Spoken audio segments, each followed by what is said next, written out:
이제 여러분께 준비하고 전해드릴 소식이 신재민 전 기획재정부 사무관이 잠시 뒤 오후 3시에 긴급 기자회견을 한다고 합니다. 이 신재민 전 사무관의 폭로 내용, 이 폭로와 관련해서 기재부 차관이 직접 해명하는 기자회견까지 하고 기재부에서는 검찰에 고발하겠다는 방침까지 밝혔지요. 이 신재민 전 사무관은 검찰에 고발하겠다는 기재부의 방침에 대해서 오늘 오후 3시 긴급 기자회견 통해서 자신의 생각을 밝힐 예정입니다. 현장 그림 한번 보여주시죠. 서울 역삼동이라고 하죠. 어떤 건물인지 잘 모르겠습니다. 그분까지 좀 확인이 되면 좀 알려주셨으면 좋겠어요. 서울 역삼동의 힐스터디라고 하는 곳에서 신재민 전 기재부 사무관이 잠시 후에 긴급 기자회견을 합니다. 이 기자회견을 하게 되면은 여러분께 실시간으로 전해드리도록 하겠습니다. 그 전에 신재민 전 사무관이 오늘 새벽에 자신의 유튜브 방송 친구와 함께 방송을 했는데 너무나 자연스럽게 요즘 젊은이들다운 모습을 보였어요. 친구와 과자를 먹으면서 자신의 생각을 밝혔는데 어떤 얘기했는지 검찰 고발 방침에 대해서 이렇게 이야기를 했습니다. 물건 유출로 처벌 어차피 고발했으니까 내 제값 받겠다고. 그래서 내가 받을 벌은 받고 그 대신 어차피 그럼 조사를 해줄 거니까 시시기비 확실하게 가리고 그렇지. 진짜 맞는지 하고. 검찰 고발 방침에 대해서는 이렇게 이야기를 했고요. 그 전에 신재민 전 사무관이 폭로해서 이 부분이 논란이 확산됐던 내용들이 있죠. 어떤 부분들인지 다시 한번 여러분의 기억을 상기시켜드리겠습니다. 서울신문 사장을 교체하려고 시도한 적이 있습니다. 제가 직접 들었습니다. 말씀하시기를 청와대에서 지시한 건 중에서 KTNG 사장 교체권은 뭐 잘 안 됐지만 서울신문 사장 교체권은 뭐 잘 해야 된다. 이런 식의 말이 나오는 것을 제가 직접 들었습니다.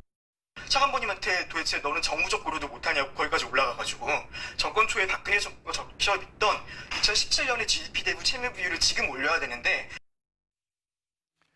화면을 보더라도 뭐 20대, 30대 아주 젊은 이로 보이죠. 신재민 전 사무관이 기재부에 근무하던 당시에 자신이 직접 보고 들었던 내용이라고 이렇게 이야기를 하고 있는데 이 내용이 논란을 불러일으켰죠. 정말 이렇게 한 것이 아니냐. 그랬더니 기재부 차관이 직접 나서서 해명까지 했습니다. 어떻게 해명했는지도 여러분께 보여드려야겠습니다. KTNG 관련 동향 보고 자료는 경영 현황 등을 파악한 것으로서 KTNG 사장 인사에 영향을 미치기 위해 작성한 것이 아니며 청와대의 지시가 있었다는 주장도 사실과 다릅니다. 둘째, 2017년 11월 적자국채 추가 발행 여부 관련입니다. 일부 언론에서 당시 국채 조기 상환 및 적자국채 발행 관련 청와대의 강압적 지시가 있었다는 것은 전혀 사실과 다릅니다. 신재민 전 사무관이 기자회견을 하기로 했던 장소에 나타났는지 현장 그림을 여러분께 보여드리면서 저희는 이야기를 계속 이어가도록 하겠습니다. 아직까지 기자회견장에 신재민 전 사무관은 나타나지 않고 있습니다. 검찰의 고발 방침에 대해서 어떤 생각을 밝힐지 오늘 기자회견 통해서 또 다른 추가 폭로를 하게 될지 이런 데 관심이 쏠리면서 많은 기자들이 신재민 전 기재부 사무관의 기자회견 장소를 지키고 있습니다. 윤춘호 실장님, 신재민 전 사무관의 폭로, 기재부의 해명, 또 결국 고발까지 이어졌다. 어떤 면에서 보면 김태우 수사관의 어떤 그 폭로, 그다음에 이어졌던 고발, 이런 흐름과 좀 비슷하지 않나 하는 생각이 좀 들어요. 그렇습니다. 어떤 맥락만으로 보면 상당히 그런 면이 있는데 김태우 수사관의 케이스와 좀 다른 점이라고 그러면 김태우 수사관 같은 경우는 청와대에서 말하는 것처럼 이른바 비위를 저지르고 자신의 구명을 위해서 비리를 본인이 주장하는 이른바 비리라고 하는 것을 폭로한 이런 경우라고 하면 신재민 전 사무관 같은 경우에는 사실은 지금 뭐 비리 혐의가 있다 할지 이런 개인적인 문제가 있다고 지금까지는 드러난 게 없어요. 이렇게 보면 신재민 전 사무관이 왜 저와 같은 주장을 하고 있는 것인가. 그다음에 본인 말대로라면은 촛불 집회도 나가서 박근혜 정부 퇴진을 외쳤다는 거 아닙니까?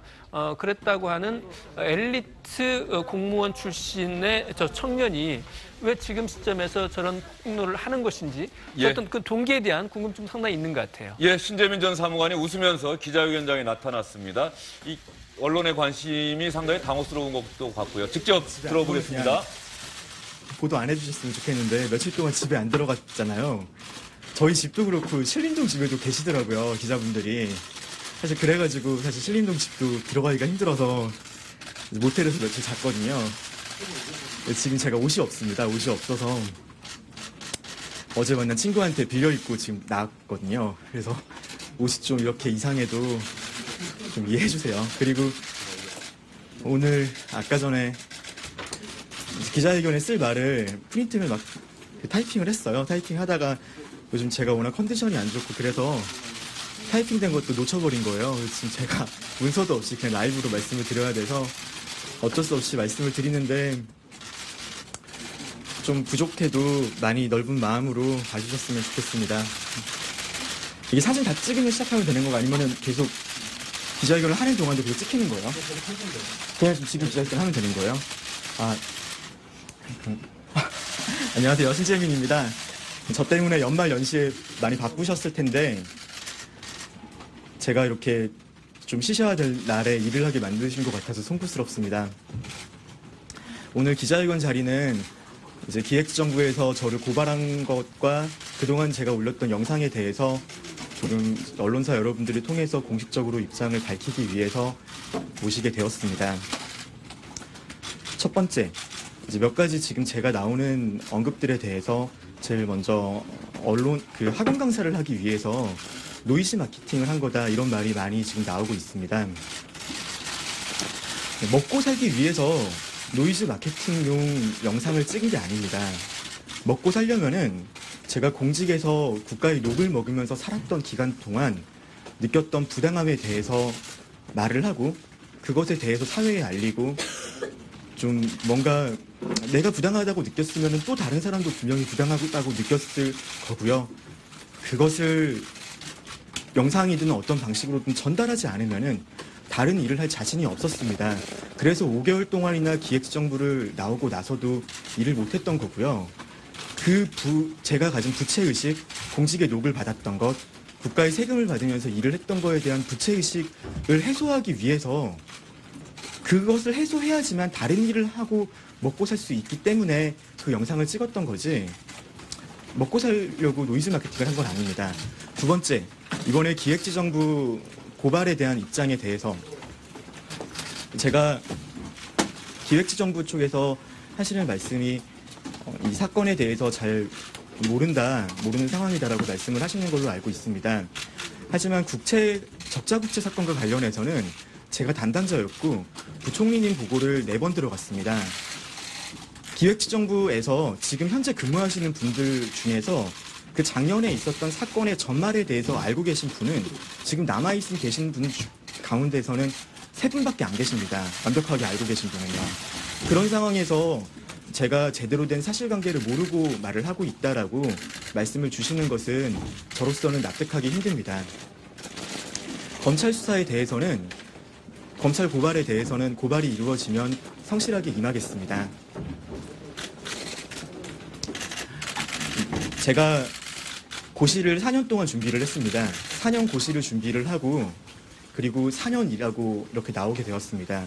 처음 고시를 준비할 때의 제 나름대로 국가감과 사명감 그리고 공직에 처음 입문했을 때의 제 각오 그리고 그 후에 기재부에 들어갔을 때의 내 열망 그리고 그 후에 KTNG 사건을 보고 났을 때의 막막함 국채 사건을 봤을 때의 절망감 그런 것을 다시는 저 말고 다른 공무원이 또 열정을 가진 공무원이 나중에 후에 절망하고 다시 똑같은 상황에 처하는 것을 바라지 않습니다.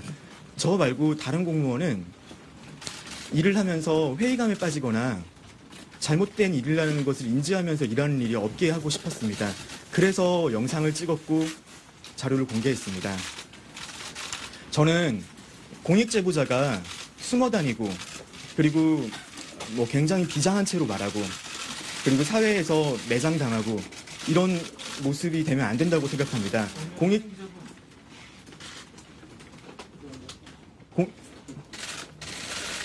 정면에 너무 이게 좀 힘드시죠? 예, 죄송해요. 너무 눈 바로 앞이어서 다른 건 괜찮은데요. 공익제보자가 사회에서 죄송해요. 그냥 찍어주세요. 죄송합니다. 사회에서 인정받고 그리고 공익제보자도 즐겁게 제가 공익을 위해서 제보를 하는 건데 즐겁게 제보하고 뭐 유쾌하게 영상을 찍는 모습을 만들고 싶었습니다. 그래서 시도했던 게 유튜브 영상이었고요. 그게 이렇게 제 진정성을 의심받을 정도로 제 진심을 인정받을 정도로 안 좋았을지는 그 사회적 파장을 일으켰을지는 몰랐습니다. 앞으로도 뭐 지금 모텔에 있고 치과에 있지만 그거는 사실 말씀드렸던 대로 원래 기자님들과 좀 접근을 피하기 위해서였고요. 이제는 뭐 당당하게 수사도 임하고 당당하게 살도록 하겠습니다. 저는 어떤 정치 집단도 어떤 이익 집단도 관련되어 있지 않습니다. 정말 순수하게 그래도 이 사는 이 나라 그리고 행정 조직이 더 나아졌으면 하는 바람에서 했던 행동입니다. 30분 정도 질문 받겠습니다. 감사합니다.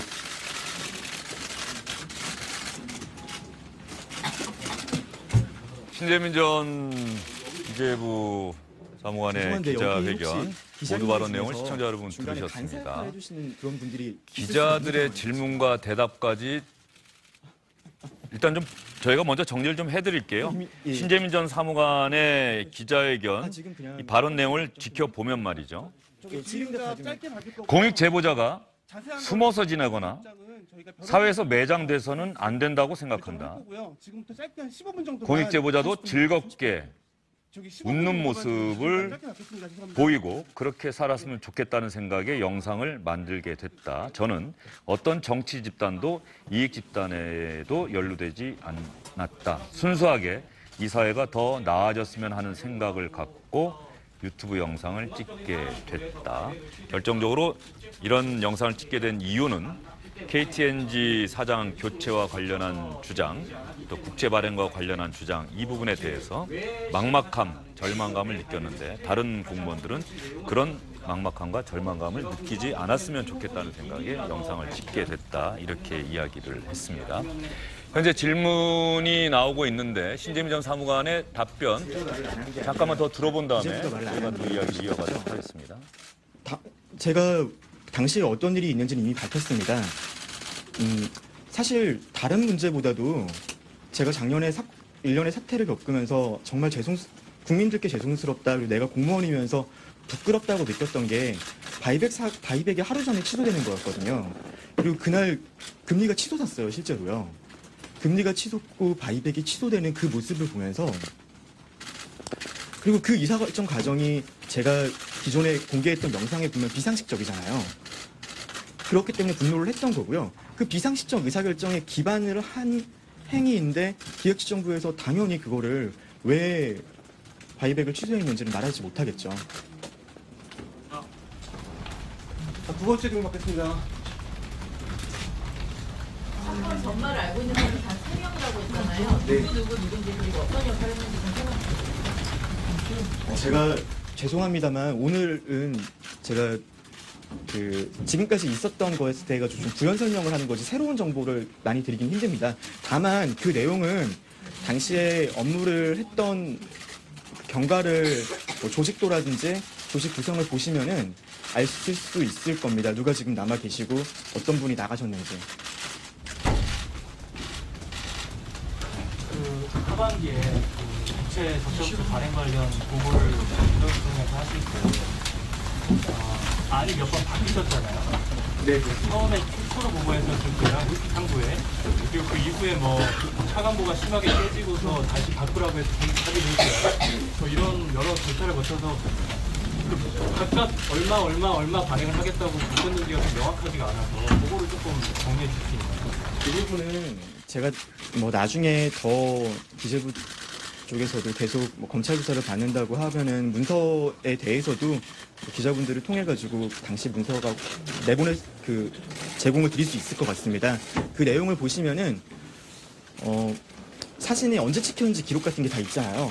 그래서 그 사진 기록이랑 영상이 찍혔던 몇 시 찍혔는지 기록 같은 거 보면 어떻게 바뀌었는지 그때 파악될 수도 있을 겁니다. 시기가 특정되지 않더라도 처음엔 얼마였다가 일부에는 차관부가 깨지고 나서 얼마를 국정에 발행하겠다고 바꾼다고 했다는 최초에 부총리님께 보고를 올렸을 때는 차관부님께서 8.7조를 발행하지 않은 상태로 유지하겠다라고 말씀을 하셨습니다. 8.7조를 하나도 예, 라고 말씀을 하셨고요.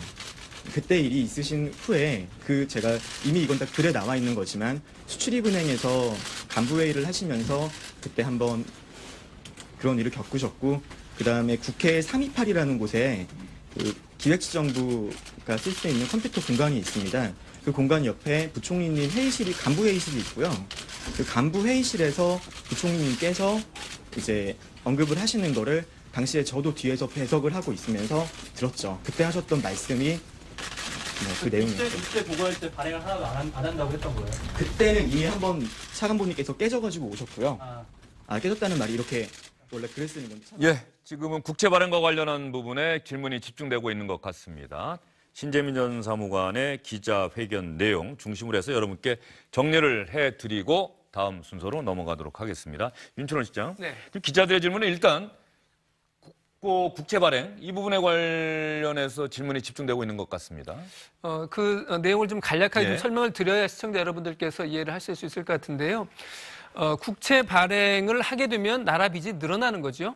나라 빚이 늘어나는데 2017년은 박근혜 정부에서 문재인 정부로 정권이 교체되던 시기였어요. 그러니까 그렇죠. 2017년 경제 성적을 보면 나라 빚이 많으면 당연히 성적이 안 좋은 걸 볼 수 있겠죠.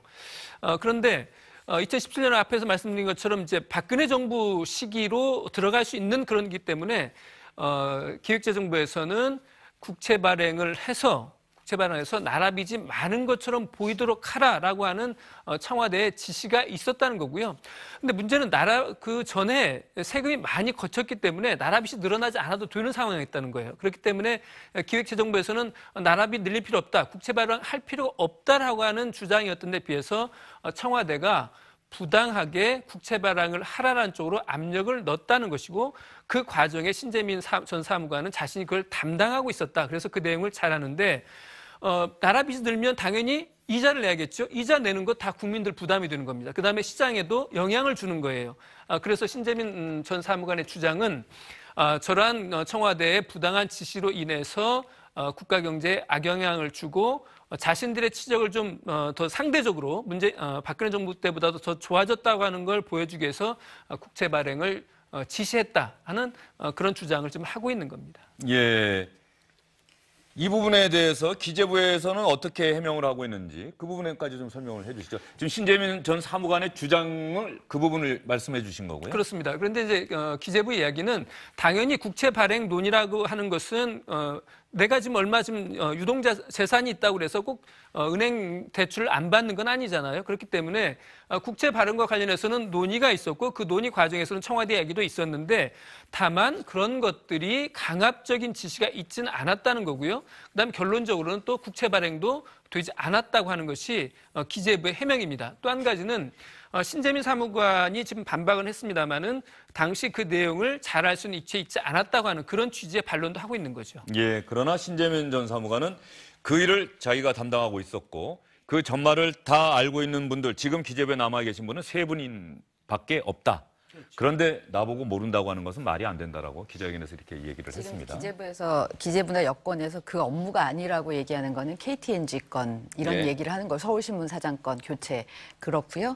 그 부분에 대해서도 저렇게 주장을 하고 있기 때문에 신재민 전 사무관이 또 아마 저렇게 또 반박을 했던 것 그러니까 같습니다. 그 부분은 잘 모르는 예. 거라고 얘기를 하고 여권에서는 지금 이 부분은 뭐 담당 업무인지는 모르겠으나 근데 이 국채 발행에 대해서는 이런 얘기를 하더라고요. 안 그래도 이게 뭐냐라고 저희는 이제 취재를 할 수밖에 없으니까 물어봤더니 원래 28.7조를 발행하는 걸로 그 예산에 잡혀 있었다는 거예요, 예. 작년에. 근데 20조는 이미 발행을 했고 8.7조가 남아 있었는데 그래서 이미 예산안에 반영이 돼 있는 거기 때문에 우리가 발행을 해도 되고 아니어도 되고 그런 상황이었는데 근데 초과 세수가 발생했기 때문에 이 부분에 대해 이거를 어떻게 반영할 것인가 이런 논의들을 했고요. 당연히 그건 당정청이 논의를 할 수밖에 없는 사안이니까. 그래서 결국 여러 가지 그 유불리 장단점을 따진 끝에 결국은 발행하지 않기로 했고 그리고 발행을 했어도 0.2% 사조하면은 0.2% 정도만 늘어나기 때문에 그걸로 뭐 박근혜 정부에서 빚을 더 많이 냈다 아니다를 그 판가름할 수 있는 그런 정도 기준도 아니었다. 그리고 또 정부가 이미 넘어온 상태이기 때문에 그런 부분들에 대해서 그런 정치적 판단으로 할 이유가 아니었는데 그렇게 얘기하는 것 자체가 좀 이상하다라는 게 하여튼 여권 내 이 정책 담당자들의 설명이더라고요. 신재민 전 사무관 오늘 기자회견에서 저 개인적으로는 그 부분 얘기한 게 인상적이었습니다. 자신을 공익 제보자라고 규정을 하고 공익 제보자가 숨어 지내거나 사회에서 매장되는 이런 현상은 잘못됐다고 생각한다. 공익 제보자도 얼마든지 웃으면서 일상생활을 할 수 있어야 되는 것 아니냐 이렇게 얘기를 하던데요. 어떻게 들으셨어요? 그렇죠. 굉장히 그 젊고 발랄한 형식적으로는 굉장히 그 가볍고 그러나 메시지 자체는 굉장히 무거운 내용이죠. 요새 뭐 초등학생들이 유튜버 굉장히 뭐 좋아한다고 그러는데 희망한다고 그러는데 이번 기회에 유튜버가 행시 그거보다 더 높아질 것 같아요. 공무원보다.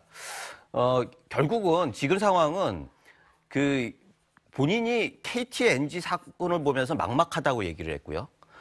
그 국채 문제를 보면서 절박감을 느꼈다라고 얘기를 했습니다. 절망감을 느꼈다 그랬습니다. 그리고 녹을 먹는 입장에서 국가에 대한 부채를 이런 식으로밖에 해소를 할 수가 없었다라고 하는 어떤 소명의식 같은 걸 얘기를 하고 있어요.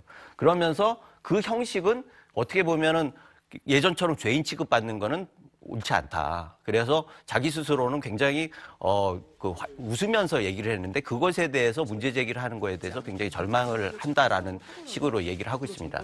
그런데 이런 모습을 보면서 결국은 본인은 정치 집단에 속해 있지 않다라고 얘기하면서 이건 정치적 의도가 아니라 그 업무가 얼마나 중요한 거고 그것을 어떻게 유린하고 있는지를 공익의 입장에서 좀 제보를 하고 싶다. 그러면서 지난번에 얘기하기를 정권을 바뀌었는데 자기가 그 거리에 나가면서까지 촛불 집회 나가면서 공무원이 촛불 집회에 나가는 건 굉장히 용기 아니겠습니까?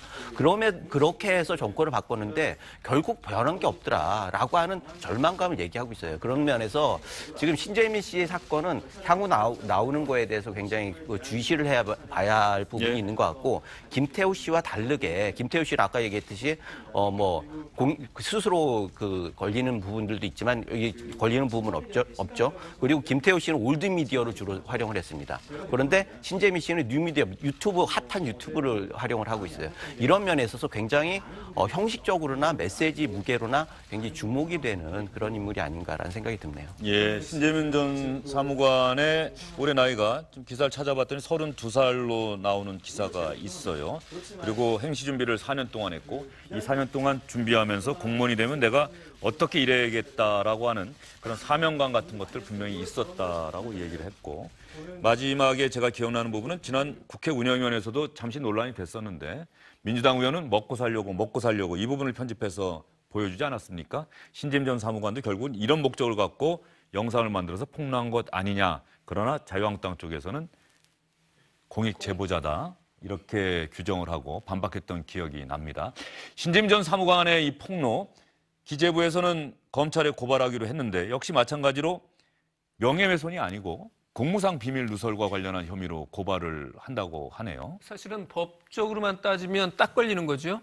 자신이 공무원으로 재직하는 동안에 알게 된 그런 비밀 정보들을 퇴직 이후에 이제 공개를 하는 거니까요. 저것은 아마 딱 걸리는 걸 거예요. 검찰에 수사를 하면 위법행위라고 결정이 날 가능성이 대단히 높은데 지금 우리 사회에서 이른바 공익제보, 양심적인 공익제보에 대해서는 보호해야 된다는 여론도 상당히 크거든요. 그렇기 때문에 검찰 수사 어떻게 진행될지 좀 더 봐야 될 것 같고 또 한 가지는 신재민 전 사무관의 주장이 상당히 정책적인 부분에서 약간 좀 전문적인 용어들이 많이 있어요. 많이 있기 때문에 신재민 사무관은 일선 담당자로서 어떤 이런 것이 순수한 경제적 논리가 아닌 정치적 논리로 이성적인 결정이 이루어지지 못했다고 하는 것에 상당히 분노했던 것 같은데 과연 그러한 것들 과정, 그러니까 국채 발행과 관련한 이건이 위법하거나 그다음에 정치적 압력에 의한 부당한 결정이었는지도 검찰 수사를 통해서 좀 밝혀질 필요가 있을 것 같아요. 예, 알겠습니다. 신재민 전 사무관의 기자회견 내용 여러분께 전해드렸습니다. 먹고 살려고 영상 찍은 것 아니다. 부당함 알리기 위해서 영상 찍은 거다. 이렇게 주장을 했고요. 기재부가 자신을 고발하면 검찰 수사에 성실하게 임하겠다. 있다고 얘기를 했습니다. 아마도 자유한국당 쪽에서는 기획재정위원회 열어서 신재민 전 사무관의 이 폭로와 관련해서 사실관계를 따지자 이렇게 또 요구를 할 것 같습니다. 국회 운영위원회가 지난해 말 정치권의 가장 큰 논란의 대상이었다고 한다면 2019년 새해에 들어서는 신재민 전 사무관의 폭로와 관련해서 국회 기획재정위원회 열릴 것이냐 말 것이냐 이 문제를 놓고 여야가 상당히 힘겨루게 할 것 같습니다. 신재민 전 사무관의 기자회견 내용 자세한 소식은 이어지는 오뉴스 8시 뉴스를 통해서 여러분께 자세히 전해드리도록 하겠습니다. 세 분과는 여기서 인사드릴게요. 수고 많으셨습니다.